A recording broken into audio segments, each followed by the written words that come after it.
Hello, Dr. Coker here, and this is the story of Final Fantasy XIV Shadowbringers, patch 5.4, Futures Rewritten. Now that the Scions are back in their bodies on the Source, they call for a meeting. Thancred and Urianger discuss returning to Garlemald to investigate rumors of civil war and Xenos' return. Suddenly, Lise enters the room. Welcome back, everyone! The famous Lise Hext, former Scion, and hero of the Alamegan resistance. They are introduced to each other, then Alphinaud explains everything about rejoinings and what they learned on the first. Then Lise says that there is, in fact, a civil war in Garlemald, and parts of the capital have been reduced to rubble. The Eorzean Alliance is planning a meeting and she wishes to invite the Scions. They agree to attend, except Alisaie, who wants to look into a potential cure for tempering. Of course. You think it may be possible to adapt the treatment you used to help those corrupted by the Sin Eaters? The hero and Grahatia join Alisaie while everyone else goes to the meeting. Alisaie wishes to research more about tempering before leaving, and Grahatia suggests the Aetherochemical Research Facility on Ozisla. Tataru secures an airship for the journey. Shortly after landing in Ozisla, the heroes find a reference to a report on tempering, but the report itself is missing. They head to the quarters where its author was most likely to have lived, as a researcher here. They are denied access, so Grahatia suggests blasting the system with a lightning shard, which are easily found nearby. The hero gives him one, and Graha enters the facility while the hero and Alisaie wait outside. Alisaie talks about how Alphinaud always wanted Sharlayan to be more involved in the world's affairs, but his views were controversial. After a moment, Grahatia returns with the author's node. It has the report, but it's password protected, so the party decides to take it to Cid. While waiting for him at the Rising Stones, Kryl gives the hero updates from the Alliance meeting. She said they want to find ways to make peace with the Beast Tribes, and Alisaie's research into a cure for tempering could play a significant role. Cid enters and reunites warmly with Grahatia. Graha explains what they need, and shortly after, Cid cracks the password so they view the report. They learn that healthy soul ether exists in equilibrium, but when a person is tempered, two corruptions happen. One is that the ether becomes dominated by the element associated with the primal, such as fire for Ifrit, and the second is that it stagnates the soul, diluting the sense of self, making the subject vulnerable to the primal's will. The author then says he wanted to research a cure for tempering, but he was stripped of his position for advocating for this. Graha and Alisaie come up with the theory that Angelo could be used to reinvigorate the soul, while memory transference could be used to restore the sense of self, and the combined effect might cancel tempering. The problem is that their memory transference technique requires Grahatia's blood, which does not make for a sustainable, scalable cure. Cid offers to use Allagan and Garlean tech to simulate ether experiments and find an alternative way to perform memory transference. He needs some cerulean, so he sends the hero to Ishgard to speak with engineers at his workshop.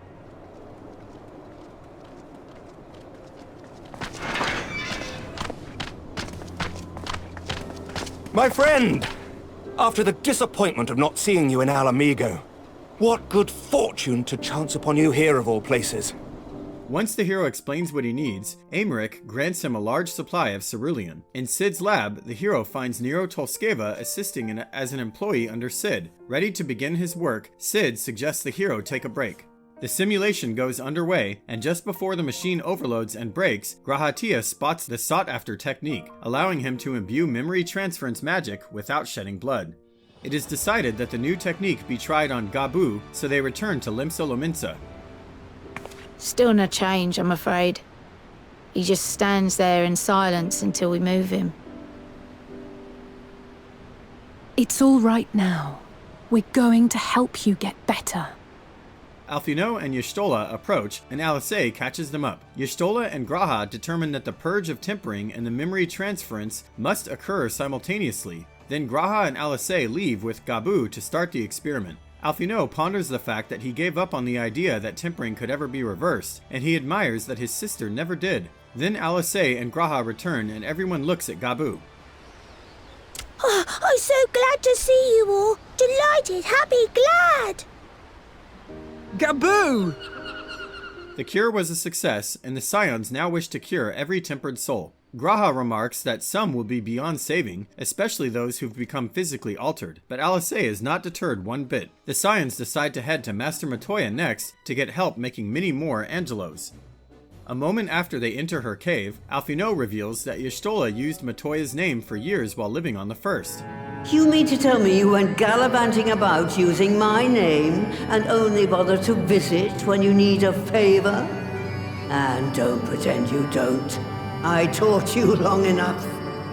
G'raha introduces himself and says it was his fault the Scions were all in comas on the Source as he summoned them to the First. Moving on, the Scions tell Matoya that they need her to create more Porxies, and G'raha can imbue them with the memory transference magic. Matoya says she needs to create a mother Porxie to make the little Porxies for her. She needs the heroes to clear out her old workshop to get the ingredients she needs. The heroes enter Matoya's relic and fully clear the place of nasty creatures. At the end, Matoya creates the mother Porxie and the heroes subdue her. Then the twins give G'raha their ether so he can imbue the mother Porxie with memory transference magic.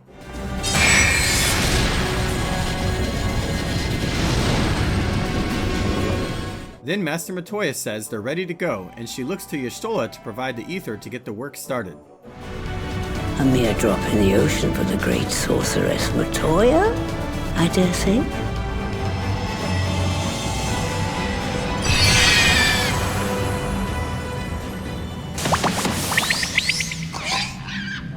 Excellent. Our very own litter of Angelos. It's still hard work, but a damn sight more efficient than making them one by one. Thank you, Master Matoya. Everyone, we're a step closer to our goal. The Scions return to Limsa Lominsa to speak with Merlwyb. Merlwyb rejoices that a cure has been found. Then solemnly she remarks that this will still not guarantee reconciliation between her people and the Beast Tribes. She tried to organize a meeting to initiate peace with the local tribes, but one of her own pirate factions, the Bloody Executioners, refused to attend. Their captain is ill, and a pirate named Sicard leads in his stead. The heroes agree to talk to him. They start by asking other pirate leaders about him, and they learn he has a mysterious source of income. Alphinaud suspects they are stealing crystals from the local tribes. He suggests the heroes meet with a merchant who is said to be arriving with some. They head to the spot, and G'raha is able to meet with him privately. The others follow closely behind, and overhear that the crystals are being taken from the kobolds. But Sicard discovers them and blows their cover. He knows they are Scions, but asks why they are here. Alphinaud realizes that the reason they don't want to make peace with the Beast Tribes is because they're getting wealthy stealing from the kobolds, and he says so to Sicard. Sicard says it's not illegal, and they're preventing Titan from being summoned again anyway. G'raha asks why he doesn't simply tell the Admiral this to her face, so he agrees to meet with her. The Scions report back to Merlwyb, and she agrees to the meeting. Look who's come crawling! Traitor! Welcome aboard, Admiral. I'll wager you don't remember me. Sicard, acting captain of the Bloody Executioners, at your service. 'Twas kind of you to invite us. Now, if Captain Hillfear has a message for me, I bid you speak it.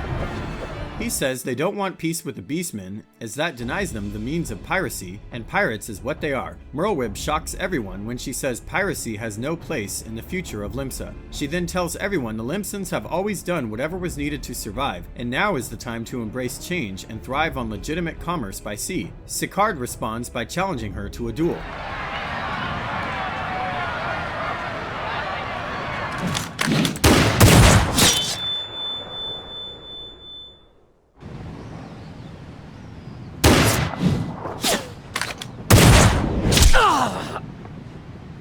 Or I will!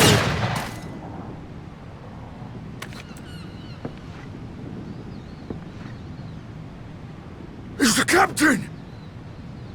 Seems the whelps have been yapping while their master was abed. He shouts at his crew, giving a short speech and demanding they follow their true leader, Admiral Merlwyb. He says piracy isn't their first love, but the sea itself. He apologizes to Merlwyb and says his crew is with her. A moment later, Merlwyb meets with the Scions and says the next step is to cure the kobold leader of tempering. But she explains that even still, they have a long bloody history and this is just the beginning of trying to make peace. For this reason, she decides to personally return their stolen crystals to them. Storm Marshal Einzar suggests they use something called the Conqueror's Chain, a non-lethal weapon, to prevent any kobold deaths which would jeopardize the chance for peace. The heroes will protect Alisaie from kobolds while she works to cure their High Priest of Tempering. Greetings, Patriarch. I am Merlwyb Blufisvin, Admiral of Limsa Laminsa.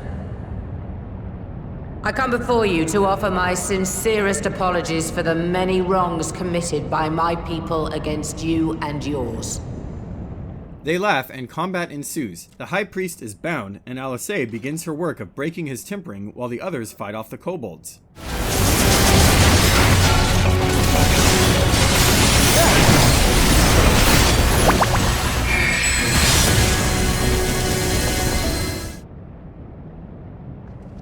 Did it work? He is cured, but he's immediately filled with guilt when he realizes how many of his people he has sacrificed to summon Titan. Gabu approaches him and explains that Titan is evil and they must abandon him. Merlwyb then pleads for peace between their people and hers. She appeals to the past when there was once peace between them. She also says she will help them trade their wares across the world by sea. Gabu helps and says there have been bad men, but these ones are good. Merlwyb offers her loaded gun to him and he hesitates. Though it isn't much, my life is the single most valuable thing I possess. If it will suffice to atone for past wrongs, take it.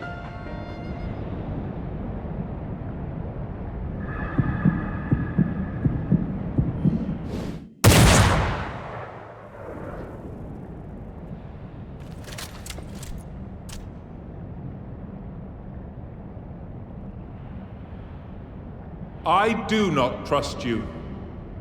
Not yet. But Gabu does. And I will trust him.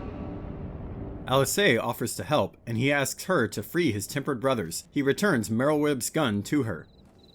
Later outside, an officer approaches, panicked, and says the heroes need to see something, so they follow him. What in the world is that?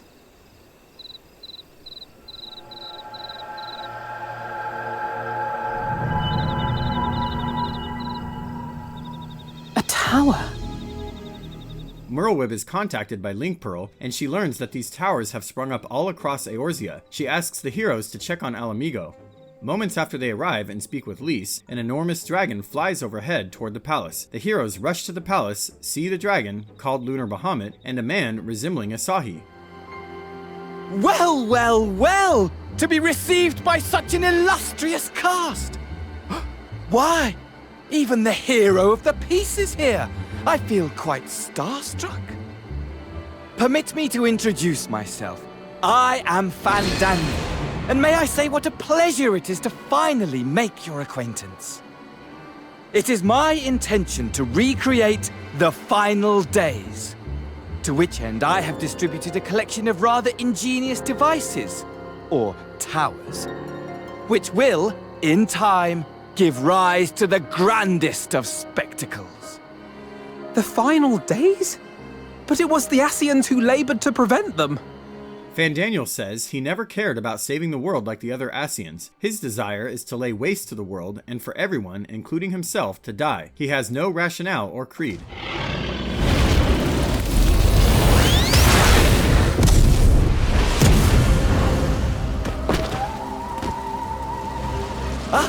But I nearly forgot. I have a message for you. My esteemed patron, Lord Xenos, eagerly awaits you at the heart of the chaos.